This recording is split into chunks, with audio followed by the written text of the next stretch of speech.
Inspector ಮೇಲೆ ಲೋಕಾದಾಳಿಯ ಮತ್ತೊಂದು big update ಇದು. ಎಸಿಪಿ ಚಂದನ್ ಗೌಡ ವಿರುದ್ಧ ಜೀವ ಬೆದರಿಕೆ ಆರೋಪ ಕೇಳಿಬಂದಿದೆ. ನನ್ನ ಪ್ರಾಣಕ್ಕೆ ಏನಾದರೂ ಆದ್ರೆ ಎಸಿಪಿ ಚಂದನ್ ಗೌಡ ಹೊಣೆ. ಎಸಿಪಿ ಚಂದನ್ ಗೌಡ ಹಾಗೂ ಮೋಹನ್ ಗೌಡ ನೇರ ಹೊಣೆ. ಎಸಿಪಿ ಚಂದನ್ ಗೌಡ ವಿರುದ್ಧ ಸೃಜನ್ ಎಂಬುವರು ಆರೋಪವನ್ನು ಮಾಡಿದ್ದಾರೆ. ಜೊತೆಗೆ ಹರೀಶ್ ಭಗವಾನ್, ವಿಕಾಸ್ ಯೋಗಮಣಿ ವಿರುದ್ಧವೂ ಕೂಡ ಆರೋಪವನ್ನು ಮಾಡಿದ್ದಾರೆ. ಬೆಂಗಳೂರಿನಲ್ಲಿ ಮೈಟಾ ಹಿಟ್ಟು ಕಂಪನಿಯನ್ನ ಸೃಜನ್ ನಡೆಸ್ತಾ ಇದ್ರು ಎನ್ನುವಂಥದ್ದು ಗೊತ್ತಾಗಿದೆ. ಎಸಿಪಿ ಚಂದನ್ ಗೌಡ ವಿರುದ್ಧ ಆರೋಪವನ್ನು ಮಾಡಿರುವಂಥದ್ದು ಸೃಜನ್. ಜೊತೆಗೆ ಹರೀಶ್ ಭಗವಾನ್, ವಿಕಾಸ್ ಯೋಗಮಣಿ ವಿರುದ್ಧವೂ ಆರೋಪವನ್ನು ಮಾಡಿದ್ದಾರೆ. ಹಾಗೆಯೇ ಬೆಂಗಳೂರಿನಿಂದ ಹೊರದೇಶಗಳಿಗೆ ಇವರು ರಫ್ತನ್ನ ಮಾಡ್ತಾ ಇದ್ರು. ಕೆಪಿ ಅಗ್ರಹಾರ ಪೊಲೀಸ್ ಠಾಣೆಯಲ್ಲಿ ಹಲವು ಪ್ರಕರಣ ದಾಖಲಾಗಿತ್ತು. ಎಸಿಪಿ ಚಂದನ್, ಇನ್ಸ್ಪೆಕ್ಟರ್ ಗೋವಿಂದರಾಜ್ ಮತ್ತು ಮೋಹನ್ ಗೌಡ ವಿರುದ್ಧ ಆರೋಪವನ್ನು ಕೇಳಿಬಂದಿದೆ. ಇನ್ಸ್ಪೆಕ್ಟರ್ ಮೇಲೆ ಲೋಕಾದಾಳಿಯ ಮತ್ತೊಂದು ಅಪ್ಡೇಟ್ ಅನ್ನು ನೀವಿಲ್ಲಿ ನೋಡ್ತಾ ಇದ್ದೀರಾ. ಇಲ್ಲಿ ದೂರುದಾರನ ಹೆಸರು ಸೃಜನ್ ಅಂತೇಳಿ ಒಂದಷ್ಟು ಜನರ ಮೇಲೆ ಗಂಭೀರ ಆರೋಪವನ್ನು ಮಾಡಿದ್ದಾರೆ. ನನ್ನ ಪ್ರಾಣಕ್ಕೆ ಏನಾದರೂ ಆದರೆ ಅದಕ್ಕೆ ಎಸಿಪಿ ಚಂದನ್ ಗೌಡ ಹೊಣೆ ಅಂತ ಇಲ್ಲಿ ಸೃಜನ್ ಹೇಳ್ತಾ ಇದ್ದಾರೆ. ಜೊತೆಗೆ ಹರೀಶ್ ಭಗವಾನ್, ವಿಕಾಸ್ ಯೋಗಮಣಿ ವಿರುದ್ಧವೂ ಕೂಡ ಗಂಭೀರ ಆರೋಪವನ್ನು ಮಾಡ್ತಾ ಇದ್ದಾರೆ.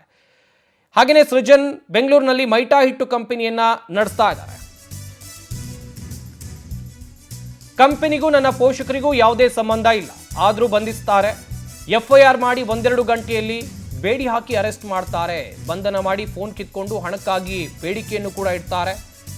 ಮೈಟಾ ಹಿಟ್ಟು ಕಂಪನಿ ಮಾಲೀಕ ಸೃಜನ್ ಎಂಬುವರು ಮಾಡಿರುವಂಥ ಆರೋಪವನ್ನು ನೀವಿಲ್ಲಿ ಗಮನಿಸ್ತಾ ಇದ್ದೀರಾ. ಎಸಿಪಿ ಚಂದನ್ ಕೊಡಬೇಕಂತ ಇನ್ಸ್ಪೆಕ್ಟರ್ ಗೋವಿಂದರಾಜ್ ಡಿಮ್ಯಾಂಡ್ ಅನ್ನ ಇಟ್ಟಿದ್ದಾರೆ. 2 ಕೋಟಿ ಹಣಕ್ಕೆ ಬೇಡಿಕೆಯನ್ನ ಇಟ್ಟು ಕಿರುಕುಳವನ್ನ ಮಾಡ್ತಾ ಇದ್ದಾರೆ ಅಂತೇಳಿ ಸೃಜನ್ ಆರೋಪವನ್ನು ಮಾಡಿದ್ದಾರೆ. ಎಸಿಪಿ ಚಂದನ್ಗೆ 20 ಲಕ್ಷ ಹಣ ಕೊಡಬೇಕು ಅಂತೇಳಿ ಇಲ್ಲಿ ಹೇಳಲಾಗಿದೆ. ಡಿಮ್ಯಾಂಡ್ ಮಾಡ್ತಾರೆ ಎನ್ನುವಂಥ ಆರೋಪ ಸೃಜನ್ ಕಡೆಯಿಂದ.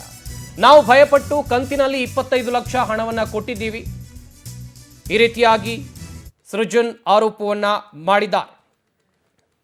ಆ ಪೊಲೀಸ್ ಸ್ಟೇಷನಲ್ಲಿ ಕಂಪ್ಲೇಂಟ್ ತಗೊಂಡು ಎಫ್ಐಆರ್ ಮಾಡಿ ಅದನ್ನ ತನಿಖೆ ಮಾಡಿಲ್ಲ. ಆದರೆ ಮೋಹನ್ ಗೌಡ್ರು ಮತ್ತೆ ಚಂದನ್ ಅನ್ನೋರು ಎಸಿಪಿ ಆ ಲಿಮಿಟ್ಸ್ಗೆ ಯಾರಿದ್ದಾರೋ ಇವರಿಬ್ಬರು ಒಳ್ಳೆ ಪರಿಚಯ ಇದೆ.